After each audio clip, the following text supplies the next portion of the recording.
This is the Camp Chef Explorer 2 that I just picked up. First of all, why Camp Chef, not Blackstone? Well, I went to Sportsman's Warehouse. I set out to buy the Blackstone. I went to Sportsman's Warehouse. When you go compare them side by side, because they had both set up, look at a couple of things. Look at the diameter. Well, look at the burner itself. This is cast aluminum. Look at the Blackstone burner. Look at the diameter of these grates. Look at the welds, and it's not very hard to decide. Look at how easy it is to put the griddle in place. When you look at the barbecue box, look at the handle, look at the grate itself, look at the hinges, move it back and forth. Won't take you very long to decide. This is the exact same setup you'll find on the tailgater package on the Camp Chef website, with one exception, and that is this is an Explorer 2 because it has that faceplate across the front, and that's the only difference that I could find. I like the faceplate and found this package on sale at Big 5 and bought the rest of my accessories at Sportsman's Warehouse, and when I did the math, it was still cheaper than ordering everything from Camp Chef, and I got the 2X faceplate upgrade. There's lots of information out there about these, but what I couldn't find is what I'm going to try to cover in this video. Lots of people will tell you that you can throw a tape on there and it's 13.5 by, I think it's about 15.5 of cookable surface, but how big is that really? What's inside this box? What are these trays worth of crap?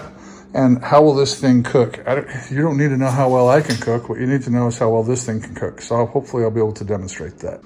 Okay, so first, how good are these trays? Well, I can tell you that the tray, when it flips out, there's a carry handle. Maybe you can see that underneath. There's the carry handle right there, and that's all that's holding that tray on. So are they a seat? No, but this is a stainless pot with exactly 3 gallons of water in it. So that's 21 pounds, and it's sitting on that shelf, and it's solid, and it's sitting there no problem. So that's 21 pounds in a pot. I do have the edge of the pot sitting over the handle, and I'm not really, well, let's just do it. If I slide it all the way out to the edge, yeah, so there's 21 pounds all the way out the edge, and it's a little scary, but it's there. The second thing I wanted to know is what's inside this box. Okay, the grate is pretty nice. It's pretty heavy. People say it's cast iron, but I don't think it is. The finish on it is a little hokey, but it's all right. But what I wanted to know was what's underneath the grate.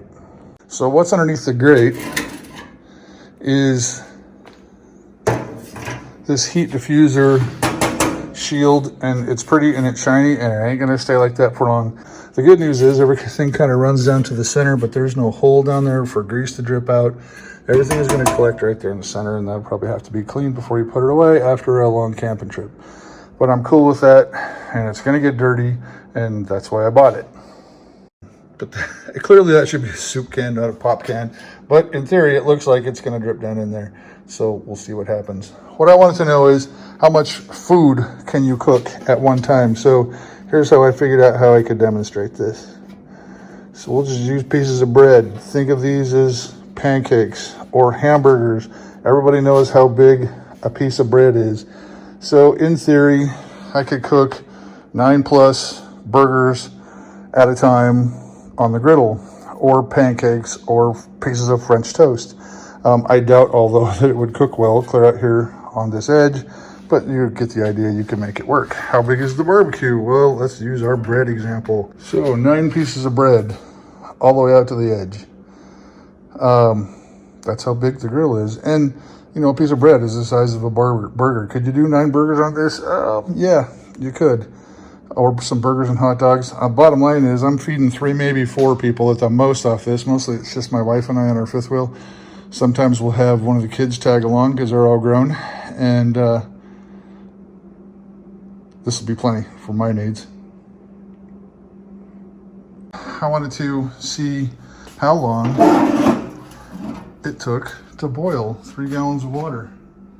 So we're gonna pull this off, and more importantly, these grates can easily hold 21 pounds of water. A couple of things I noticed right off about these burners. Turn it on to light it, obviously.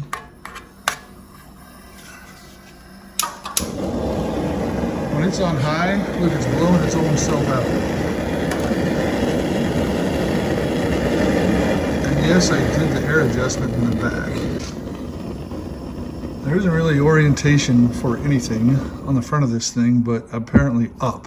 So there's low, and when you're on low, it looks like this. So watch as I rotate this. Right there is medium, and you can see it's already pushing some of the flame off. But there's propane coming out, so I can relate that. So there you have it. And if I go all the way to high, this one is practically blowing itself out. In fact, it just did. How interesting is that? I did mess with this air adjustment back here, and there's all the way to one side. You can see not a good flame. All the way to the other side, that's a good flame. So if I keep that adjustment there, right there, it's kind of low medium. If I crank it up to medium, that's looking better. But as soon as I get anywhere near high, it starts blowing that flame off. Now, I might not do that with a pot on, but we're gonna find out. I did play with the burner a little bit, and I was able to pretty much get it almost to high and not blow the flame off of the burner. And that was playing with a little air doohickey too.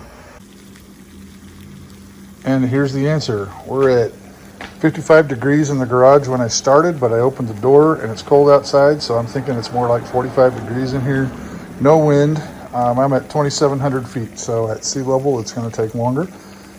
The pot is boiling like crazy, and that's a cheap pan that's aluminum or stainless or something, I don't know, with no lid after 27 minutes. So if you need more than that, then you're cooking for a lot more people than I'm going to be cooking for.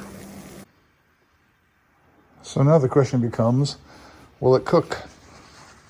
I fired it up, turned it on almost high, and let the barbecue come up to about 550, which didn't take long, and I turned it down to medium.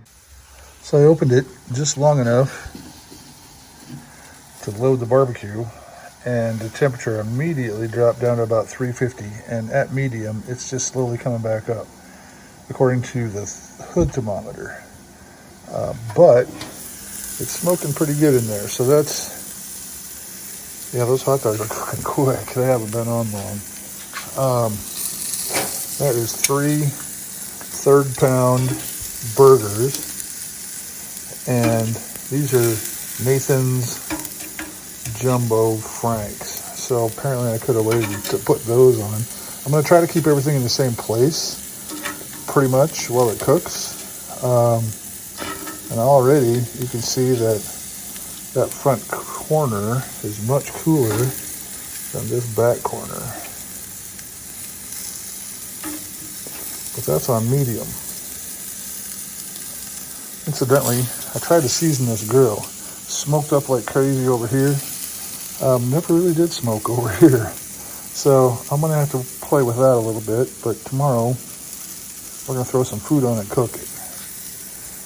But so far, this is doing pretty well on medium.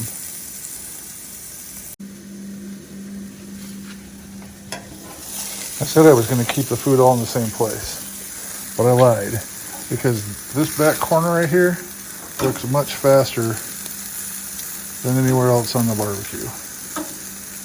These hot dogs were in that back corner, and they're done. Here's the first flip on the burgers. Dogs are coming around, and grease is dripping out on my garage floor, I believe. So,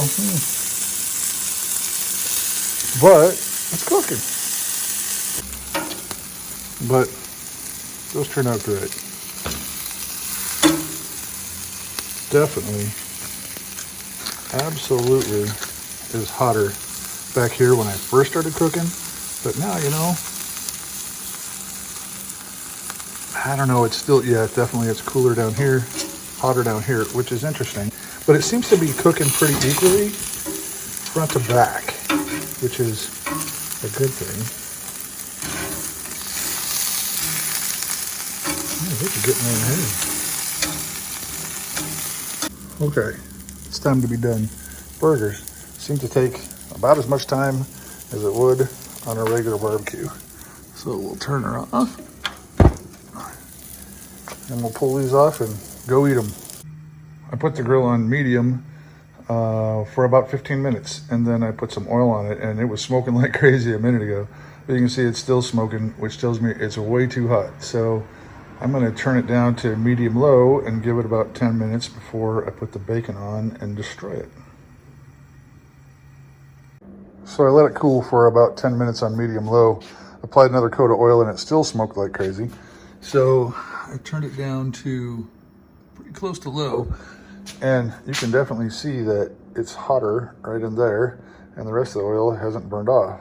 So we're gonna add some bacon. One interesting side note is this barbecue has been sitting right around 150 degrees consistently, and that's awesome because it makes the perfect warming oven. So we're gonna just add bacon. It's definitely hot. We're gonna add bacon all the way around the outside, and then we'll go from there. When I first put the bacon down, it stuck like I used glue. So I guess the value in that lesson is don't worry about it, or cook bacon first always, or use a little coat of oil. So we'll see what happens, but there's, I don't know, 9 strips, I guess, of thick cut bacon. So the bacon's been on for a few minutes, and I've left everything in the same place it started. So you can see it's cooking faster back here, but it is cooking up here, and it's not that bad. And I could move everything around and balance it out really easily, but that would defeat the purpose of what I'm trying to show. And the grease is dripping in the can. So far I'm calling this a win. So the bacon's done, moving toward overdone. Got to get it off, but I got to tell you, I just kept moving it around, even things up, and I'm super pleased with how this thing cooked. Total thumbs up.